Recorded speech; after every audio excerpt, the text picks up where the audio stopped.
उत्तर प्रदेश के मुखिया योगी आदित्यनाथ का दौरा हुआ। यहाँ पे आए आज 2 फरवरी 2025 का दिन है और सुबह लगभग 10:30 बजे करीब आए हैं और यहाँ पर निरीक्षण किए हैं पार्वती अर्गा पक्षी विहार जो बना हुआ है। और बना हुआ नहीं, ऐतिहासिक ये धरोहर है। मतलब कई सालों से यहाँ पक्षी आते हैं, हज़ारों किलोमीटर दूर सफ़र करके यहाँ आते हैं, रहते हैं और उसके बाद चले जाते हैं। ठंडी का सीज़न यहीं पे बिताते हैं। क्या वजह है, क्या इसमें खूबी है झील में? मेरे जो दाहिनी तरफ झील है भारी कई किलोमीटर तक फैली हुई है, लंबाई चौड़ाई भी ज़्यादा है। आप देख सकते हैं पूरा एक सागर नुमा है झील। यहाँ पे क्या उनको ऐसा दाना मिलता है, ऐसा उनको पानी मिलता है? क्या वजह है कि यहाँ पे आते हैं? कई यहाँ नदियाँ हैं जनपद गोंडा में जो यहाँ से बह रही है, इधर से होके जा रही है। बड़ी बड़ी नदियाँ हैं, सरजू, घाघरा और तमाम से नदियाँ हैं छोटी बड़ी, मगर वहाँ पे ये और तालाब भी बहुत बड़े बड़े हैं मगर वहाँ नहीं मिलती है। यहाँ क्या वजह है कि ये लोग आते हैं, अपना जीवन यापन करके फिर चले जाते हैं। और ये बहुत बड़ी बात है, बड़ी भारी सौगात यहाँ गोंडा वासियों को मिल रही है और पर्यटन के वजह से भी ये विकसित होगा, ऐसा कहना है मुख्यमंत्री योगी आदित्यनाथ का। और यहाँ के जो सांसद हैं कीर्तिवर्धन सिंह और राजा भैया, उनका कहना है कि इसको विश्व स्तर पे भी जाना जाएगा। विश्व स्तर के पहुँचाने के लिए उनका बहुत बड़ा इसमें योगदान है, क्योंकि यहाँ तक कोई जानता नहीं था, बहुत लोग नहीं जानते थे कि यहाँ पक्षी विहार, ये पार्वती अर्गा पक्षी विहार है कहाँ। वजीरगंज क्षेत्र के अंतर्गत ये कोठा ग्राम है, पंचायत है, जहाँ पे है वजीरगंज से 7-8 किलोमीटर दूरी होगा, गोंडा से करीब 30 से 40 किलोमीटर दूरी होगा मुख्यालय से। और यहाँ पे ये है और लोग यहाँ पे आएंगे। यहाँ के रहने वालों के लिए, आसपास जो गांव है वहाँ के लिए मुख्यमंत्री ने कहा है कि जो मेहमान आए उनका किस तरह खातिरदारी करें, इस तरह से उनसे सहयोग करके, उनसे संपर्क करके उनको बताया जाए और यहाँ पे मेहमान को रखा जाए। और यहाँ के बारे में, गोंडा के कल्चर के बारे में, जो उत्पादन है उसके बारे में भी विदेशी मेहमानों को बताया जाए और समझाया जाए कि किस तरह से गोंडा में ये पैदावार होती है। दूर दूर तक इसकी पहचान होगी, चाहे मोटा अनाज हो, चाहे अमरूद हो, फल हो, तमाम तरह के यहाँ स्टॉल लगे हुए थे। उसको भी कीर्तिवर्धन सिंह और राजा भैया उसको देखने गए और यहाँ मुख्यमंत्री जो मंच से कहे हैं, तमाम लोग यहाँ थे। पुलिस अधीक्षक भी थे, जिलाधिकारी नेहा शर्मा थे, मुख्य विकास अधिकारी, तमाम थाना प्रभारी थे। यहाँ पे सुरक्षा व्यवस्था चाक चौबंद थी। यहाँ पे चप्पे चप्पे पे पुलिस थी और हेलीपैड यहाँ पे कुछ दूरी पे 200 मीटर पे बनाया गया था। जो मुख्यमंत्री का हेलीकॉप्टर वहीं पे लैंड हुआ था, वहीं से भी उड़ान भर के चला गया। मिल्कीपुर में चुनाव है अयोध्या में, उसको लेकर भी कीर्तिवर्धन सिंह और राजा भैया ने कहा है कि वहाँ भारी मतों से जीतेंगे, वो सीट पूरी तरीके से जीतेंगे। यहाँ तक है दिल्ली में भी चुनाव हो रहा है, प्रदेश दिल्ली प्रदेश है, मतलब केंद्र में है, वहाँ भी चुनाव हो रहा है और वहाँ के बारे में भी कहा है कि पूरी बहुमत से ये मेरी सरकार यानी बीजेपी की सरकार आएगी। और इसको हम सुनाते हैं कीर्तिवर्धन सिंह और राजा भैया क्या कहें और मुख्यमंत्री योगी आदित्यनाथ यहाँ मंच से, जो यहाँ पे पार्वती अर्गा पक्षी विहार है यहाँ पे मनाया गया था, वहाँ से क्या कहें उसको सुनाते हैं। ना में वर्ल्ड वेटलैंड डे के कार्यक्रम का आप यहाँ पे बहुत सफल यहाँ पे कार्यक्रम हुआ है।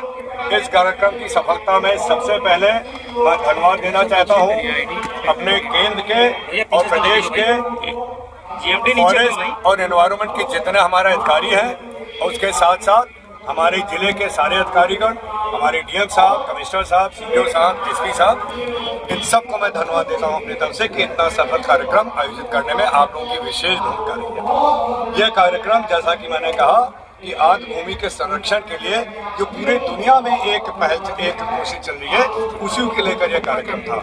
हमारे पूरे वर्ल्ड में अंतर्राष्ट्रीय स्तर पर जो रामसर साइट वेटलैंड को लेकर घोषित हुए हैं, उसमें वे खुशी कहते हुए कि आपका अर्गा पर्वती इस देश के, इतने बड़े देश के, हमारा सीमावर्ती करीब हमारा ये इलाका है, ये अपना डिस्ट्रिक्ट है, यहाँ पे जो हमारा अर्गा पर्वती लेकर आगे कोडर भी है, ये अंतर्राष्ट्रीय स्तर का ये एक रामसर साइट डिक्लेयर हो चुका है। और इसके आगे विकास कैसे हो, इसका रखरखाव कैसे हो, इसको लेकर आज ये कार्यक्रम था। इसको हम लोग वर्ल्ड वेटलैंड डे के रूप में हम लोग पूरे दुनिया में मनाया जाता है, केवल आज यहाँ नहीं मना, पूरे दुनिया में मनाया। इसको लेकर, यहाँ के विकास को लेकर, इस आद्य भूमि की संरक्षण को लेकर तमाम बहुत ज़रूरी विषय पर हम लोगों का काम चल रहा है। सबसे पहले यहाँ पे जो सरयू परियोजना की नहर आती है, उससे जो एक्सेस पानी है, जो फालतू पानी है, वो पानी इस तालाब में कैसे आए, डाइवर्ट हो, जिससे इसका जल स्तर बना रहे। ये जो हम लोग यहाँ पे कर रहे हैं, इसकी बहुमुखी विकास और बहुमुखी इसके फायदे हैं। सबसे पहले यहाँ पे पर्यटन बढ़ेगा, क्योंकि आपके अयोध्या में जैसे कि माननीय मुख्यमंत्री जी ने बताया, साल में करोड़ों लोग आते हैं। और जैसा कि मैंने मुख्यमंत्री जी से निवेदन भी किया है और उस बात पे तुरंत उन्होंने इस पे हाँ भर दी है और उन्होंने इसको पूरे महत्व दिया है कि हम अयोध्या और देवीपाटन के बीच में जो इतना सुंदर स्थान है, आपका अर्गा झील है, पार्वती झील, और साथ में 8000 हेक्टेयर का टिकरी जंगल है, वहाँ पे अपने मंत्रालय से मैंने ओपन सफारी की मंजूरी दिला दी है। प्रदेश सरकार में इसकी फाइल चल रही है। माननीय मुख्यमंत्री जी हमें पूरा आश्वासन दे के आए कि इसको जल्दी से जल्दी आगे बढ़ा देंगे। तो आपके अर्गा के साथ साथ टिकरी में एक ओपन सफारी हो जाएगी और फिर ये हमारे देवीपाटन प्रसिद्ध मंदिर से कनेक्ट रहेगा। इससे यहाँ पे पर्यटन का बहुत बड़ा बढ़ावा मिलेगा। हम लोग बहुत जल्दी ही डीएम मैम से हमें इस पर बात करनी है, अभी के लेते हैं कि यहाँ के जो गाँव के लोग हैं, इनको हम लोग प्रशिक्षण देना चाहते हैं। एक कार्यशाला यहाँ करेंगे कि कैसे इको फ्रेंडली होम स्टे बनाए जाए, जिसमें टूरिस्ट लोग आके रहें। मैं ये नहीं चाहता हूँ कि बड़ी बड़ी होटल चेन यहाँ को कब्जा कर ले। यहाँ का जो फायदा है ये गांव के व्यक्तियों को मिलना चाहिए कि वो लोग अपनी अपनी जगह होम स्टे बनाएं, बाहर के पर्यटकों को रखें। एक जो गांव का एक माहौल होता है उसके बीच में रखें, एक नेचुरल माहौल में, प्राकृतिक माहौल में उनको दिखाएं खेती कैसे होती है, बैलगाड़ी पे कैसे चला जाता था, ट्रैक्टर क्या चीज होती है, और उसके साथ साथ एक झील का आनंद लें और यहाँ के जो हमारे पक्षी आते हैं दूर दूर से उसको देखें और उसके बारे में ज्ञान लें। ये आगे चल के ये हमारी देखिए जिम्मेदारी आगे पीढ़ियों तक का, जब हम लोग पर्यावरण की बचाव की बात करते हैं, ये आगे पीढ़ी दर पीढ़ी की एक जिम्मेदारी हम लोग निभा रहे हैं। यहाँ पे आपने देखा होगा अमेज़न का एक स्टॉल लगा था। अमेज़न के बारे में मुझे बताने की जरूरत नहीं है। ये इंटरनेशनल एक प्लेटफॉर्म है जिसपे हर तरह के सामान मिलते हैं और बहुत उचित दर पे मिलते हैं। मैं डीएम मैम को और उसके पहले यहाँ सीडीएम मैम थी, उनको मैं बधाई देना चाहता हूँ कि इनकी बहुत बड़ी सोच थी, बहुत लंबी सोच थी कि इस जिले में जो हमारे महिला समूह है और उत्पादन कर रहे हैं उसको आपने ट्रेडमार्क, तभी उनको, हम लोगों को नहीं पता था कि यहाँ इतना बड़ा ये वेटलैंड का ये होगा, लेकिन तभी हम लोगों ने, एक्चुअली डीएम मैम ने इसको अर्गा करके ट्रेडमार्क दे दिया था। और आज ये जब अर्गा में वेटलैंड डे मना रहे हैं तो इसको इतनी अच्छी तरह से जुड़ाव हो चुका है। दिल्ली में अमेज़न का एक कॉन्फ्रेंस थी, उसमें मैं चीफ गेस्ट बन के मैं वहाँ गया था। वहाँ कॉन्फ्रेंस के बाद जब अमेज़न के हमने वहाँ तमाम प्रदर्शनी देखी कि क्या क्या करते हैं, तो मैंने उनसे जिक्र किया कि आपके पास जो पर्यावरण को आगे बचाने के लिए, संरक्षण के लिए जो आपके पास फंड है, वो आप हमारे जिले में भी दें। ये बात हम लोगों ने आगे बढ़ाई और उनसे दो चीज़ हुई है कि यहाँ अपने ज़िले में जो वृक्षारोपण जो बहुत बड़े तादाद पे होना है, उसका फंडिंग अमेज़न तैयार हो गई, हमें उनको प्रोजेक्ट रिपोर्ट देनी है। और दूसरी बात, जो डीएम साहब ने पहल किया था, जो हमारे ये महिला समूह का उत्पादन है, उसको अमेज़न के साथ टाई अप कर लिया गया है। आज उसका लॉन्च हो गया है। अब ये जो अमेज़न की इंटरनेशनल जो साइट है, उस पे हमारे गोंडा के महिला समुदाय के एक एक प्रोडक्ट उस पे बिकेंगे और केवल यहाँ नहीं, विदेशों में भी लोग उसको खरीद सकेंगे। ये हमारी महिलाओं के लिए एक बहुत अच्छा इनकम बढ़ाने का एक स्रोत पैदा हो जाएगा। और गोंडा का नाम, एक तो रामसर साइट को लेकर पूरे विश्व में पता, उसके बारे में जानकारी हो जाएगी, और दूसरा यहाँ के महिला समूह के उत्पादन को लेकर ये आप जानिए कि पूरे प्रदेश में पहला जिला है जहाँ इतना बड़ा एक कदम लिया, वो इतनी बड़ी उपलब्धि हुई है और अमेज़न से महिला समूह के उत्पादन को बात की गई है। यहाँ की जो पैकेजिंग है, बॉम्बे में एक नेशनल पैकेजिंग इंस्टीट्यूट है, उस पर हम लोगों को बात करना है, वो लोग आए और वो ट्रेनिंग दें जिसमें पैकेजिंग और सुंदर हो सके। आज माननीय मुख्यमंत्री जी आए, मैं बहुत हृदय से मैं उनका कृतज्ञ हूँ कि आज मिल्कीपुर में चुनाव चल रहा है, लेकिन इसके बीच भी वो समय निकाल के आए हैं। और ये मैं आपको बताना चाहता हूँ कि आप लोग देखा करिएगा, मिल्कीपुर में हमारी पार्टी बहुत बड़ी बहुमत के साथ जीतने वाली है। दिल्ली में भी उपचुनाव चल रहा है, दिल्ली में चुनाव चल रहा है प्रदेश का, और उसका भी देखिएगा 5 तारीख को चुनाव है। और एक बार अब बीजेपी पूरी बहुमत से वहाँ आने वाली है। वहाँ के जो आप पार्टी के लोग हैं उनका जो झूठा सच्चा चिट्ठा अब जनता के सामने उजागर हो चुका है। जो ऐसे लोग जो कहते थे मैं अगर मुख्यमंत्री बन गया तो मैं अपना सरकारी आवास नहीं छोड़ूंगा, उन्होंने 6 प्लॉट कब्जा कर उसको एक आलीशान महल बनाया है। ये सब जनता के सामने उजागर हो चुका है। आज की देश में माननीय प्रधानमंत्री जी के नेतृत्व में हम लोगों ने और यहाँ देश की जनता ने देख लिया है कि कौन देश को आगे बढ़ाने के लिए काम कर रहा है और कौन केवल इस देश की जो आय है, इनकम है, जो जनता के मेहनत मजदूरी से जो यहाँ पर खजाना जाता है, उसको लूटने का कौन काम कर रहा है। आजकल आप लोगों के आशीर्वाद से, आके जनता की आशीर्वाद से और माननीय प्रधानमंत्री जी के आशीर्वाद से आज मुझे देश विदेश एक्सटर्नल अफेयर्स ये स्टेट मिनिस्टर के रूप में जाने को मिलता है।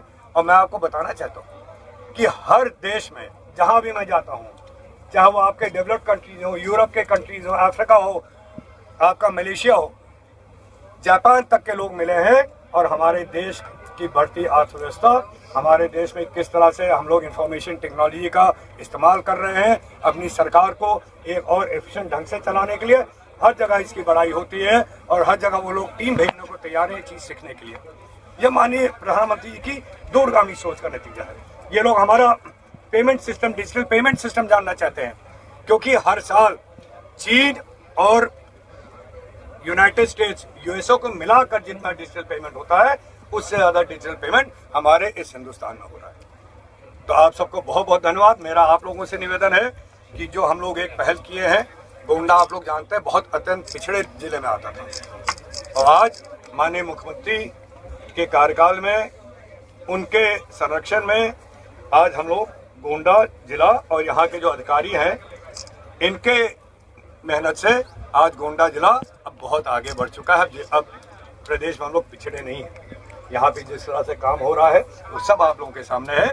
हम लोगों का एक वादा था कि चुनाव के बाद लोगों को किस तरह का हम लोग उनको जीविका का साधन दें, एम्प्लॉयमेंट कैसे बढ़े, ये जो हम लोग कदम ले रहे हैं और माननीय मुख्यमंत्री ने भी इसको मन से कहा है, यहाँ के लोगों की जीविका के लिए बहुत बड़ा साधन होगा और उसके साथ साथ आगे भी तमाम योजना हमारे पास जो समय आने पर मांग। ओपन सफारी के लिए सीएम ने क्या वो तो ओपन सफारी के लिए उन्होंने मुझसे भी बोल दिया, मुझसे भी कहा आप इसको आगे बढ़ाइए और हम तेजी से उसको प्रदेश से हम इसका वो योजना जारी करा दें। बिंदुवार तरीके से जिस तरीके से सीएम ने संस्तुति दी है, सहमति जताई है, क्या कहना चाहेंगे? मैं उनको धन्यवाद देता हूँ कि हमारे गोंडा के लिए हमेशा उनका लगाव रहा है और आज भी देखिए इतने व्यस्त कार्यक्रम में चुनाव चल रहा है उसके बीच भी आए और इतना समय दिया उन्होंने, कोई जल्दी नहीं, आराम से बातचीत की, एक एक स्टॉल टहला, यहाँ के लोगों का जो स्टॉल थे मेहनत से वो लोग बनाते हैं, एक एक चीज़ को देखा, समझा और आराम से बैठ के गए हैं। मैं उनको हृदय से धन्यवाद देता हूँ कि गोंडा के लिए इसी तरह उनकी असीम कृपा जैसे बनी है ऐसी हमेशा बनी। गोंडा की तस्वीर के साथ तकदीर भी बदल जाएगी अब। जी बदल जाएगी नहीं, आप देख रहे हैं मेडिकल कॉलेज, 3 ओवरब्रिज, 2 ओवरब्रिज और बन रहा है, हर चीज का काम हो रहा है और बदल रही है और बहुत तेजी से और बदल जाएगी। यह भूजल संरक्षण के लिए सिंचाई और पेयजल की उपलब्धता, बाढ़ और सूखे पर नियंत्रण, कार्बन भंडारण और जलीय पारिस्थितिकी तंत्र पर निर्भर वनस्पतियों, वन्य प्राणियों और प्रवासी और स्थानीय पक्षियों के या प्रकृति के मूल स्वरूप को हम सबको अपनी ओर आकर्षित करने का और उसकी ओर ध्यान आकर्षित करने का एक माध्यम भी बनती है। और इसीलिए इस मूल स्वरूप के बारे में ही अथर्ववेद ने कहा, माता भूमि पुत्रोहम पृथिव्या, ये धरती हमारी माता है क्योंकि हमें जीने के लिए उस प्रकार की पारिस्थितिकी तंत्र को विकसित करने में मदद करती है और हम सब इसके पुत्र हैं। तो एक पुत्र के रूप में हमारा दायित्व क्या है? एक पुत्र का दायित्व होता है अपनी मां का संरक्षण करे, उसकी सुरक्षा करे। मैं Hamid Ali, AKC live news 18 Gonda.